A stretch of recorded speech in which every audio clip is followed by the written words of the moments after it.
ஐயா, நீங்க நெடிய காலம் தமிழ்நாட்டினுடைய அரசியல் நீரோட்டத்தில் பயணிச்சிருக்கிறீங்க. பல முறை சட்டமன்ற உறுப்பினராக இருந்தவர். உங்களுடைய அனுபவம் கூட எங்களுடைய வயது கிடையாது. ஆனா இந்த 2026 தேர்தல் அதிமுகவிற்கு வேறு ஒரு டைமென்ஷனை கொடுக்குதா ஏடிஎம்கேவுக்கு? நீங்க சொன்னதை போல எனக்கு வயசு 89, அரசியல் வயசு 76. அதுக்கு முன்னோருக்கு இது விட்டுடுங்க. பெரியாரோட சண்டை பிடிச்சிருந்து 76. இந்த தேர்தல் என்ன என்றால் திமுக முதல்வர் என்று சொல்கிறது, அண்ணா திமுக முதல்வர் என்று சொல்கிறது, தாவேக முதல்வர் என்று சொல்கிறது. இந்த 3 பேர் தலைமையில் தான் கூட்டணி. நீங்க முன்ன சொன்னீங்க தமிழ்நாட்டில் பாஜக கூட்டணியா, பாஜக தலைமை கூட்டணியான்னு. அகில இந்திய அளவில் பாஜக தலைமையில் கூட்டணி, தமிழ்நாடு அளவில் அதிமுக தலைமையில் தான், இபிஎஸ் தலைமையில் தான் கூட்டணி. இபிஎஸ் என்ன சொல்றாரோ அதுக்கு பாஜக ஒத்துக்கணுமே தவிர ஒத்துக்காத போறதுக்கு வாய்ப்பே கிடையாது.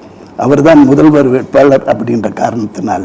2 இப்போ திமுக, அண்ணா திமுக, தாவேக 3 பிரிவா நிற்குது. மற்றது விட்டுடுவோம். அப்புறம் எப்படின்னா 3 பேர் தான் முதல்வருக்கு நிற்கிறவங்க. அப்படி நிற்கும் போது திமுக ஸ்டாலின், அண்ணா திமுக எடப்பாடியார், தாவேக விஜய். இந்த நிலையில யார் யாரோடு சேருவார்கள், 3இல் எது வெற்றி பெறும்? அதுதான் உங்களுடைய கேள்வி. இந்த நிகழ்ச்சி அதுக்கு தான் நடத்துறீங்க. 3இல் எது வெற்றி பெறும் இல்லை, நான் அப்படியே எடுக்கல. முதல்ல உங்க கூட்டணியே வந்து சொல்ல வந்துடுங்க. திமுக ஒரு தீய சக்தின்னு சொன்னவர் எம்ஜிஆர். 10 ஆண்டு காலம் யார்கிட்ட நெருங்கவே முடியல. அவர் உயிர் உள்ள வரை அவரை என்ன பண்ண முடியுமோ எல்லாம் பண்ணி பார்த்தாங்க. பல்கேரியா ஊழல்னாங்க. முதல்ல அவர் கட்சியே இல்லைன்னு சொன்னாங்க. 3வது அவர் செத்தே போயிட்டாருன்னு சொன்னாங்க. இந்த 3 தேர்தலும் அவ்வளவு எதிர்ப்பும் போராட்டம் எல்லாம் மீறி அவர் ஜெயிச்சு வந்தாரு. ஆனால் திமுக அழிச்சிட்டு போல. 1. 2வது தீய சக்தி நம்ம புரட்சி அம்மா சொன்னாங்க. அவங்களும் சொன்னாங்களே தவிர மாறி மாறி வந்தாங்களே தவிர அவங்களும் அழிச்சிட்டு போல. இப்போ 3வது திமுக தீய சக்தின்னு தமிழக வெற்றி கழகம் சொல்லுது. இப்போ இதுக்கு இந்த 3 முழுகள் வச்சுக்கணும். முதல்ல இப்போ தேர்தல் நடக்குது. யார் எவ்வளவு வருவாங்கன்னா அண்ணா திமுக சொல்லுது நாங்களே தனியாக ஆட்சி அமைப்போம்னு.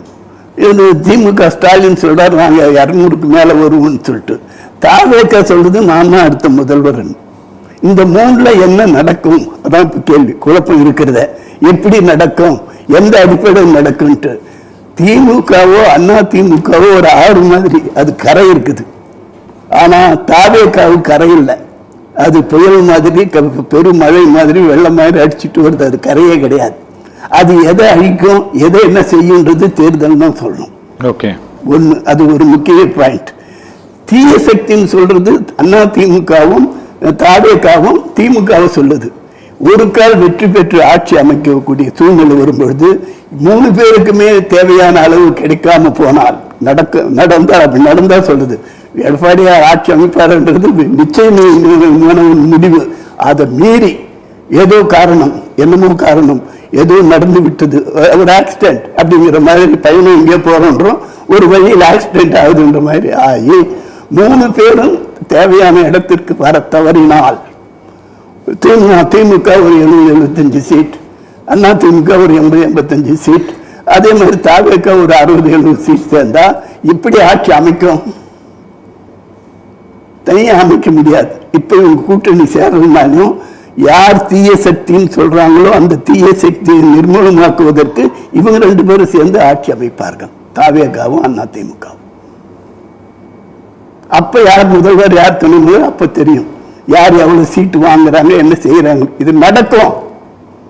அனுபவம் எழுதி வச்சுங்க. நான் விளையாட்டுக்கு சொல்றதோ யாருடைய வாயில கிண்டி பார்க்கறதுக்கு சொல்றதோ அல்ல. ஆகையினால இன்று இருக்கக்கூடிய சூழ்நிலையில் நடக்குங்கிறத விட்டுருவோம். நடந்துகிட்டு இருக்கிறது எதை காட்டுதுன்னு கேட்டேன். இதுங்க நடந்துகிட்டு இருக்கிறது, நடந்து கொண்டு இருக்கு. ஏதாவது ஒரு பார்ட்டி சார், ஒரு பலமான பார்ட்டி பலவீனமாகி விட்டதை எங்கேயாவது காட்டுதா? ஏன்னா இப்போ ஒரு ட்விட்டர்ல ஒருத்தங்க போட்டாங்க அப்படிங்கிறத பார்த்து ஏன் வந்து முதலமைச்சர் இப்படி பயந்துக்கிறாருன்ட்டு சசிரேகா கேட்கிறாங்க. அதுபோல அதிமுக எல்லாவற்றுக்கும் சரின்ட்டு போறது இருக்குல்ல. தமிழ்நாட்டை சேர்ந்த ஒரு மாநில கட்சி ஏடிஎம்கேவோட தலைமைக்கு கீழ் கூட்டணிக்குள் வராமல் என்டிஏ கூட்டணி என்று சொல்லப்படக்கூடிய தேசிய ஜனநாயக கூட்டணியில் இணைந்து தேசிய ஜனநாயக கூட்டணியாக ஏடிஎம்கேவோடு வந்து சேர்றது இருக்குல்ல, இது ஏடிஎம்கேக்கு புதுசான்னு கேட்கிற. புதுசே இல்லைங்க, முன்னும் இப்படித்தான். நீங்க தமிழ்நாடும் தனியா இருக்குதா, இந்தியாவோடு சேர்ந்து இருக்குதா? மாநில அரசுன்னு தன்னாட்சி நடத்துதா, இல்ல மத்திய அரசோடு சேர்ந்து கூட்டாட்சி நடக்குதா? நீங்க அதை பார்க்கணும். அகில இந்திய அளவில் யார் வர வேண்டும் என்பது ஒன்று, தமிழக அளவில் யார் வர வேண்டும் என்பது ஒன்று. அகில இந்திய அளவில் இன்று ஆளுங்கட்சியாக இருக்கக்கூடிய பாஜக எடப்பாடியார் வர வேண்டும் என்று முயற்சிக்கிறது, அதுக்கு வேண்டிய கூட்டணிகளை அமைக்கிறது. அவ்வளவுதானே தவிர அவங்களுக்கு தனி அதிகாரம் கொடுத்து அவங்க சொல்றபடி ஆடக்கூடிய நிலையில இல்லை. அது முதல் இப்ப உள்ளங்கை இருக்குது, நெல்லிக்கனி இருக்குது, இந்த விரல் இருக்குது. உள்ளங்கைன்னு சொன்னாக்கா அது மத்திய அரசு, விரல்கள் மாநில அரசு இணைந்துதான் இருக்கும். மாநில விரலுக்காக உள்ளங்கை இருக்குமே தவிர உள்ளங்கை எடுத்துட்டு விரல வச்சுட்டு பேச முடியாது. இல்ல ஒரு அமமுக வச்சு அப்படி பேசக்கூடாது. பாமக யார் முன்னிலையில் வந்து நினைச்சாங்க? அவர் கேட்டு சொல்லிடுறேன், அப்புறம் நீங்க சொன்ன இன்னும் இணையில கையெழுத்து போடலையே.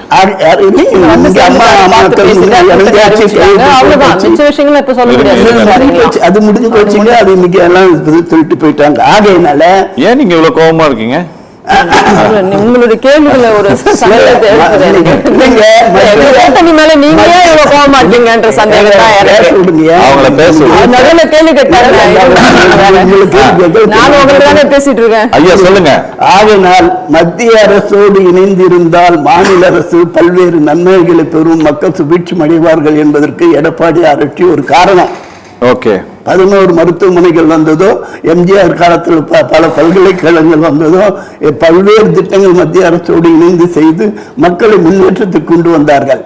இன்றைய மாநில அரசு கவர்னரோடும் மத்திய அரசோடும் சண்டை பிடித்துக் கொண்டு வர வேண்டியது வராமல், பெற வேண்டியது பெறாமல், எங்கெங்கோ கடன் வாங்கி அது எப்படியே சுருட்டி அதற்கு வேண்டிய கணக்கு காட்டாமல் தவித்துக் கொண்டிருக்கிறார்கள். அதை எண்ணி பார்க்க வேண்டும். தமிழ்நாடு முன்னேற்றம் ஏதேதோ சொல்லுங்க. ஒருத்தவங்க தனியாக விவாதிக்கிறார்கள் என்று சொன்னால் யார் வந்தாலும் சரி, எந்த துறையில் முன்னேற்றம் சொல்லிட்டோம், எந்த துறையில இல்லைன்னு சொல்லுங்க. நீங்க எந்த துறையில் அது முன்ன இல்லைன்னு சொல்லுங்க. எல்லா துறையிலும் தான். பல்கலைக்கழகங்கள் வந்தது யாரால்? தமிழ்நாட்டில் எத்தனை பல்கலைக்கழகம்? எம்ஜிஆர் ஆட்சி இல்லையா? கருணாநிதியோ ஸ்டாலினோ உதயநிதியோ என்ன பல்கலைக்கழகம் கொண்டு சொல்லிட்டோம். மருத்துவமனைகள் வந்தது இபிஎஸ் இல்லையா? அதுக்கு இந்த மருத்துவமனைகள் இருக்கு பிறகு நாங்கள் மத்திய அரசோடு போராடி இத்தனை கொண்டு வந்து சொல்லட்டுமே. பாருங்க, இன்றைய தினம் தமிழகத்தில் மக்களுடைய இடத்தை பிடிச்சிருக்கிறது, முதல் இடத்தில் இருக்கிறது அதிமுக. அதை யாரும் மறுக்க முடியாது, மறைக்க முடியாது. நம்பர் 1. 2வது இடத்துல புகாருக்கு அது மிக மக்களுடைய விரோத சக்தியா வளர்ந்து இருக்குது. இவங்க இருப்பாங்களா இல்லையா, ஆட்சி முழுமைப்படுத்துவாங்களா இல்லையான்றது கேள்விக்குறியில் இருக்குது திமுக ஆட்சி. நம்பர் 2. 3வது தாவேகா. அவர் புயல் வேகத்தில் வராதுன்றது, அவர் ஓட்டே இல்லை, அது இல்லைன்றது நாம் தப்பு கணக்கு போட முடியாது. தாவேகா விஜய் வந்ததுனால சீமான் குளோஸ், அவர் ஓட்டு முழுவதுமே அங்க போகுது. சரி, அவர் வந்ததுனால பாமகவில் இருந்து ஒரு போயிடுது. அவர் வந்ததுனால திருமாவளவன் வந்து இது 50% மேல குறைஞ்சி போச்சு. இந்த குறையெல்லாம் இருக்கிறது, இதுவெல்லாம் இப்போ அதுவே திமுகவுக்கு மிகப்பெரிய பலவீனம். எது எப்படி வந்தாலும் 3 பேருமே சரியான இடம் பிடிக்கலனாலும் தீய சக்தி திமுகனா அந்த தீய சக்தியை 2 பேரும் எதிர்க்கிறாங்க. ஒன்னு அதிமுக, ஒன்னு தாவேகா. தேர்தல் முடிஞ்சு பிற்பாடு 70, 80, 60 இப்படின்னு வாங்கினாலும் கூட 2 பேரும் சேர்ந்து ஆட்சி அமைக்கக்கூடிய நிலை வந்தா ஆட்சி அமைப்பார்கள். எடப்பாடியார் முதல்வராக வருவார். அதை யாரும் மாற்றவே முடியாது. இது வேற கவர்னர் ஆட்சியோ இல்ல ஆட்சியை கலைச்சிடுறாங்க மறுதேர்தல் வரும் அப்படிங்கிற நிலைமெல்லாம் வரவே வராது. இதுதான் நிலைமை. பாஜகவுக்கு இல்லைங்க, பாஜகவுக்கு வழிவகுத்தது, தமிழ்நாட்டை இடம் கொடுத்தது, இது வளர வழி செஞ்சது எல்லாம் திமுக தான். அவங்க பேசவே கூட தெரியாது, வயசு இல்ல, படிக்கல,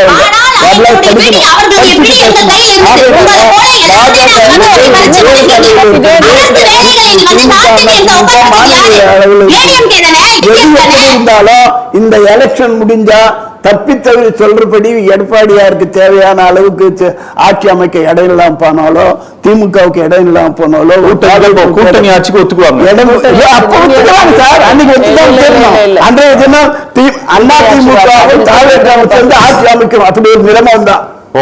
அதுல யாரும் ஏமாற்றவும் முடியாது, விட்டு விடவும் முடியாது.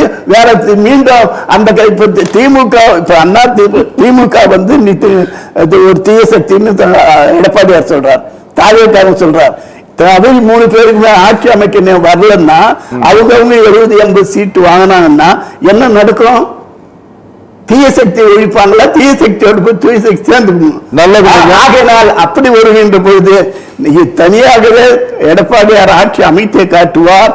தப்பித்தவறி இவர்கள் செய்கின்ற விவாதத்தினால் ஏதாவது இப்படி வந்து 70-80 சீட்டுன்னு வந்து இப்படி 3 பேருமே 70-80 சீட்டுன்னு வந்தா அவங்க 2 பேரும் சேர்ந்து ஆட்சி அமைப்பாங்க, தாவேக்காவும் அதிமுகவும். அதை தவிர்க்கவே முடியாது. ரொம்ப நன்றி.